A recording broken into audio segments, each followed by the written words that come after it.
نے اجمالی طور پر اس پر ذکر فرمایا کہ آپ نبی کریم علیہ السلام کے حوالے عقد میں آتی ہیں، 40 سال آپ کی عمر ہے، نبی کریم علیہ السلام کی عمر مبارک 25 سال ہے، کس طرح یہ معاملہ ہوتا ہے؟ میں چاہوں گا اس پر کچھ فرمائیے۔ اس کے 3 بڑے محرکات تھے۔ ایک تو وہ دور ایسا تھا جب نبی کریم صلی اللہ علیہ وسلم کو آپ نے بطور مداربت اپنا مال دیا کہ قریشیوں کے قافلے باہر جا رہے تھے، تجارتی قافلے، اور آپ اپنا مال اکثر مداربت پہ دیا کرتی تھی کہ مال آپ کا ہوتا تھا، عمل کسی کا ہوتا تھا، پھر اس پہ پروفٹ ریشو طے کر لیا کرتے تھے۔ تو نبی کریم صلی اللہ علیہ وسلم کے بارے میں معروف تھا کہ کفار بھی آپ کو اس وقت محمد امین کہا کرتے تھے، اتنے زیادہ سرکار معروف تھے امانت داری میں۔ کیا کہنا ہے؟ تو انہوں نے پھر اپنے ایک غلام تھا میسرہ نام تھا، اور ایک خاص آدمی تھا خزیمہ، انہیں کہا کہ آپ دونوں ان کے ساتھ جائیں اور ذرا دیکھیں کہ یہ کس طریقے سے تجارت کرتے ہیں۔ تو نبی کریم صلی اللہ علیہ وسلم پھر آپ کا مال ریکویسٹ آپ کی طرف سے پہنچی، مال لیا اور پھر آپ تشریف لے گئے۔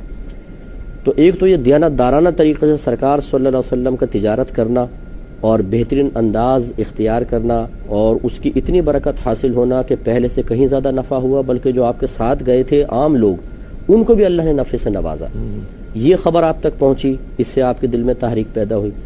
دوسرا، نبی کریم صلی اللہ علیہ وسلم دوران سفر ایک درخت کے نیچے تشریف فرما ہوئے جو بڑا بوسیدہ تھا، ٹوٹا پھوٹا تھا اور اس کی جڑیں گل چکی تھیں، پتے جھڑ چکے تھے۔ تو نستورہ ایک راہب تھا جس نے آپ کو وہاں بیٹھے ہوئے دیکھا، اور اس نے یہ دیکھا کہ وہی درخت جو بالکل تباہ ہو چکا تھا، آپ کے بیٹھنے کے کچھ دیر بعد وہ پھلدار ہو گیا، میوہ دار ہو گیا، سرسبز و شاداب ہو گیا۔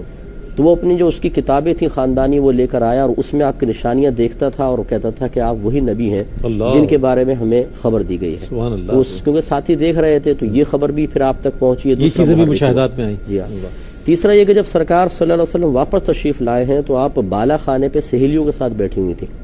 تو اب اس میں آپ دیکھیے کہ معاذ اللہ آپ کافرہ نہیں تھیں، بلکہ آپ دین ابراہیم پر تھیں، کیونکہ اللہ تبارک و تعالیٰ نے آپ کو ایک کرامت سے نوازا کہ جب آپ نے دیکھا سرکار صلی اللہ علیہ وسلم تشریف لا رہے ہیں تو دیکھا کہ 2 فرشتے مرغ کی شکل میں سرکار کے اوپر سایہ کیے ہوئے چلتے ہیں۔ اللہ اکبر! تو یہ عام عورت تو نہیں دیکھ سکتی، نہ کافرہ تو نہیں دیکھ سکتی، یقیناً اللہ تبارک و تعالیٰ نے آپ کی نگاہوں سے جو پردے ہٹائے وہ آپ کے وصف ایمانی کی طرف اشارہ کر رہے ہیں۔ تو یہ 2-3 چیزیں محرکات ایسے قوی تھے کہ جس نے آپ کے دل کو مائل کیا۔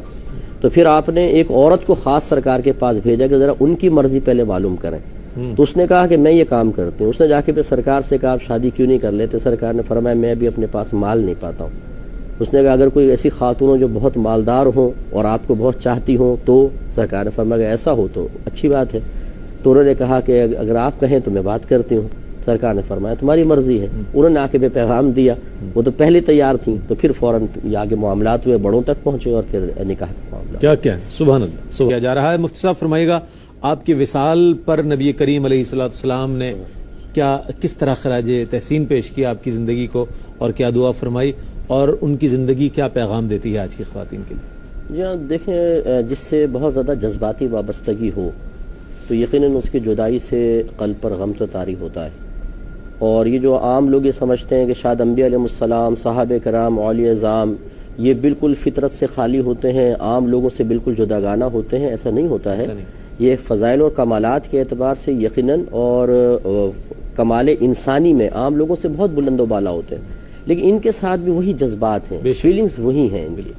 نبی کریم صلی اللہ علیہ وسلم کے جب صاحبزادے فوت ہوتے ہیں، ابراہیم آپ کی گود میں ہے تو سرکار کی آنکھوں سے آنسو نکل آئے، اور جب پوچھے رسول اللہ آپ بھی رو رہے ہیں تو فرمایا کہ رحمت کے آنسو ہیں، اور ان سے مخاطب ہو کے فرمایا کہ ابراہیم آپ کی جدائی پہ ہم بہت غمزدہ ہیں، لیکن ہم وہی کریں گے جو ہمارا رب چاہتا ہے۔ اِنَّ لِلَّهِ وَإِنَّا إِلَيْهِ رَاجِعُونَ۔ تو یہ بہت زیادہ سرکار اس میں، اور اس کو عام الحزن کا نام دیا، غم کا سال تھا یہ۔ حضرت ابو طالب اور روایت بیان کی، یہ بخاری کی روایت ہے، بی بی عائشہ صدیقہ رضی اللہ تعالیٰ عنہ ہماری والدہ ماجدہ ارشاد فرماتی ہے مجھے کسی عورت پر اتنا رشک نہیں آتا تھا جتنا خدیجہ پر آتا تھا، کیونکہ سرکار جب ان کا ذکر کرتے تو آپ کا چہرے کا رنگ مطلب روشن ہو جاتا تھا، چہرہ روشن ہوتا تھا، خوش ہو کے آپ کرتے تھے، اور ہر قربانی میں ان کی سہیلیوں کو گوشت سرکار دیا کرتے تھے۔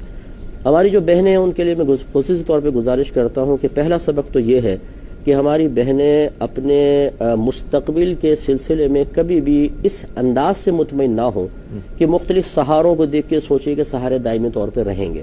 اللہ تعالیٰ ان کو سلامت رکھے، قائم رکھے، لیکن اگر عورت خود کفیل نہ بنے، خود اپنی صلاحیتوں کو استعمال کر کے اپنا گزارا کرنے کی صلاحیتیں اپنے اندر بیدار نہ کرے، ایسے اسباب پیدا نہ کرے، تو کبھی بھی حالات بدل سکتے ہیں اور بہنیں پھر بیچاری دوسروں کی محتاج ہوتی ہیں اور پھر نہ عزت بچتی ہے اور نہ دیگر معاملات ہوتے ہیں۔ اس لیے بہنوں کو چاہیے کہ بی بی خدیجہ الکبریٰ رضی اللہ تعالیٰ نے سبق حاصل کرتے ہوئے ذریعہ معاش کے سلسلے میں بھی اپنے ذہن کو استعمال کریں اور ایسے اسباب اور ذرائع خود بھی اختیار کریں اور اپنی بچیوں کو بھی ایسا بنا دیں کہ اگر خدا نہ خواستہ کہیں آگے زندگی میں کوئی ایسے معاملات ہوں تو وہ خود کما کر اپنا گزارا کر سکیں۔ دوسری بات یہ کہ آپ نے نبی کریم صلی اللہ علیہ وسلم کو جو ذہنی سکون عطا فرمایا وہ بہت ہی ضروری تھا، تو ہماری بہنوں کو چاہیے کہ اپنے شوہروں کے سلسلے میں اسی طرح کے رویے کو اختیار کریں، یوں نہ کریں کہ ساس اور بہو کی جنگ کے اندر شوہر کو بیچارے کو نشانہ بنا کر رکھیں، وہاں ماں اس کو ٹینشن میں ڈال رہی ہے، وہاں بیوی نے اس کو تختہ مشق بنا رکھا ہے، ان کے مطالبات پورے ہوتے رہیں اور یہ آدم کے بیٹا بیچارہ پستا رہے۔ ہونا ہی چاہیے کہ بیوی جو ہوتی ہے وہ شوہر کے لیے بہت زیادہ کارآمد ہوتی ہے کہ گھر میں اس کو سکون فراہم کرے، اس کے بچوں کے جیسا حضرت نے فرمایا بہترین تربیت کرے کہ باپ بچوں کے بارے میں خصوصاً کم عمری سے لے کر بلوغت کے قریب ہونے تک بے پرواہ رہے کہ جو میری بیوی اس قابل ہے کہ اس کی تربیت کر دے گی۔ اور تیسری چیز یہ ہے کہ شریعت کو اپنے اوپر نافذ کرنا، جیسے ہمارے بھی بات ہوئی کہ اس وقت تعلیم اسلام تو ہے بھی نہیں، لیکن اس کے باوجود اگر بعد میں آنے والی تعلیمات اور ان کے عمل کا موازنہ کیا جائے تو سر منہ بھی اس سے فرق نظر نہیں آتا، اور آج تو تمام دین اسلام سکھا دیا گیا ہے، اس کو سیکھیں، اس پہ عمل کریں، تو انشاءاللہ ان کے طریقے پہ چل کر اللہ کی بارگاہ سے بہت خوبصورت اور جامع پیغام آپ نے ارشاد فرمایا۔ سر میں